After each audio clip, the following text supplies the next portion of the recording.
Hello les amis, bienvenue sur ma chaîne où je raconte des histoires de meurtres et mystères.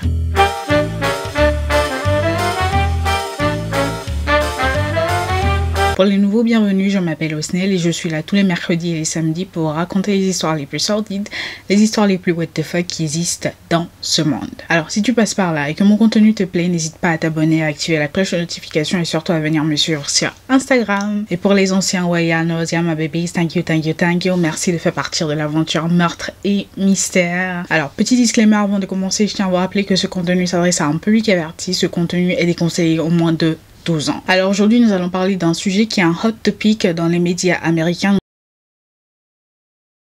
Alors, je vous présente Lindsay Clancy, 32 ans, mariée et mère de 3 enfants, Cora 5 ans, Dawson 3 ans et Kalen 7 mois. Alors cette histoire débute le 24 janvier 2023. Ce jour-là, la journée débute normalement pour toute la famille, c'est-à-dire que le matin, t'as la maman qui emmène les enfants voir le pédiatre. Donc après le rendez-vous chez le pédiatre, elle emmène les enfants jouer un peu dans la neige.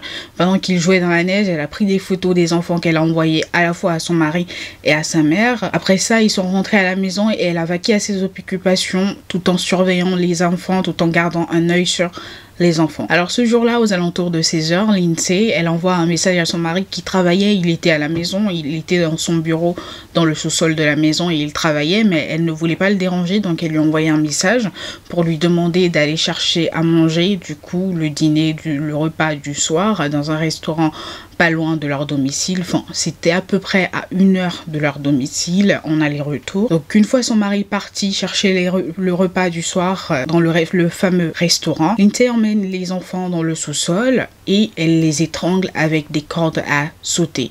Après ça, après avoir étranglé les enfants et étant sûre qu'elle a fait ce qu'elle voulait faire, elle est montée à l'étage et elle s'est jetée par la fenêtre. Donc une fois son mari Patrick rentré, qu'est-ce qui s'est passé?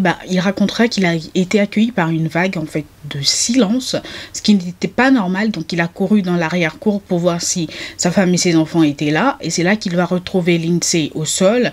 Elle était au sol, incapable de bouger, mais elle était consciente, et il racontera lui avoir demandé qu'as-tu fait, et elle a répondu j'ai essayé de me suicider. Donc ce qu'il a fait Patrick, son mari, c'est qu'il a tout simplement appelé les secours qui sont rapidement arrivés, et lorsque les secours sont arrivés, il leur a demandé s'ils pouvaient les laisser avec Lindsay pour qu'il aille voir si les enfants allaient bien. Mais lorsqu'il est monté à l'étage pour voir les enfants n'étaient pas dans leur lit, ils n'étaient nulle part. Donc il a couru dans toute la maison avant que dans l'appel, parce qu'ils étaient encore au téléphone en fait. Il y avait déjà les secours là, mais ils étaient encore au téléphone. Je sais pas si vous savez comment ça se passe, mais des fois certains secours, les premiers secours peuvent arriver et tu peux être encore au téléphone avec la personne du SAMU, et en fait l'appel était encore en ligne quand ils ont commencé à entendre des hurlements. Il s'est mis à hurler parce qu'il s'est rendu dans le sous-sol, dans la cave de la maison, et il a retrouvé les 3 enfants étranglés avec des cordes à sauter autour du cou. Donc ils ont emmené les enfants à l'hôpital, Lindsay à l'hôpital, ils ont couru, ils ont emmené tout le monde à l'hôpital. Les 2 aînés sont tout simplement très vite décédés à l'hôpital, mais le bébé va décéder 3 jours plus tard des suites de ses blessures. Lindsay, quant à elle, elle est paralysée sur tout le bas du corps. Alors pour l'instant, Lindsay, elle a inculpé de plusieurs charges. Elle a inculpé par exemple 2 charges de meurtre, et elle a inculpé de 3 charges de strangulation en lien avec un meurtre.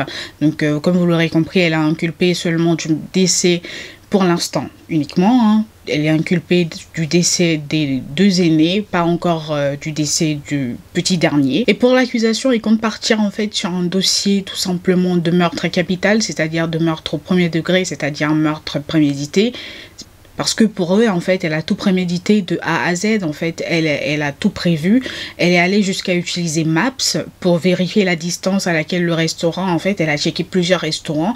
Elle a cherché celui qui était le plus éloigné de chez eux pour qu'elle ait assez de temps pour faire ce qu'elle avait à faire, tout simplement pendant que son mari serait absent de la maison. Le truc, c'est que d'un autre côté, tu as la défense qui se base, en fait, sur le fait qu'elle souffrait d'une dépression postpartum, qui l'a tout simplement déconnectée de la réalité et qui l'a poussée à commettre ses crimes.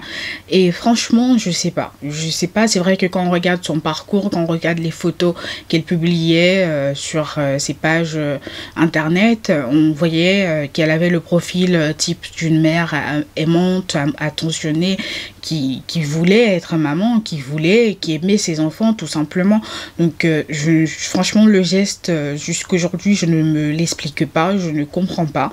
C'est pour ça que j'ai pris du temps à faire cette vidéo, à traiter ce sujet, parce que je voulais avoir des infos, mais il n'y en a pas en fait, on ne sait pas, et c'est vrai que l'argument de la défense qui part sur la dépression postpartum, ça tient la route, mais est-ce que ça ne l'aurait pas plutôt poussé à agir d'un coup de tête plutôt que de planifier? Parce que là, elle a planifié en fait le truc. Enfin, franchement, c'est la première fois que j'ai pas d'idée, je sais vraiment pas, et ça va être un dossier, je pense, riche en rebondissements. On va en apprendre dans les mois qui vont suivre, donc j'espère qu'il y aura de nouvelles infos, qu'elle va parler, qu'elle va dire ce qui lui est arrivé, ce qui s'est passé dans sa tête, tout simplement. On veut savoir ce qui s'est passé dans sa tête. Donc voilà les amis, franchement moi je n'ai pas d'avis sur cette affaire. Je suis vraiment partagée entre me pencher sur le côté de l'accusation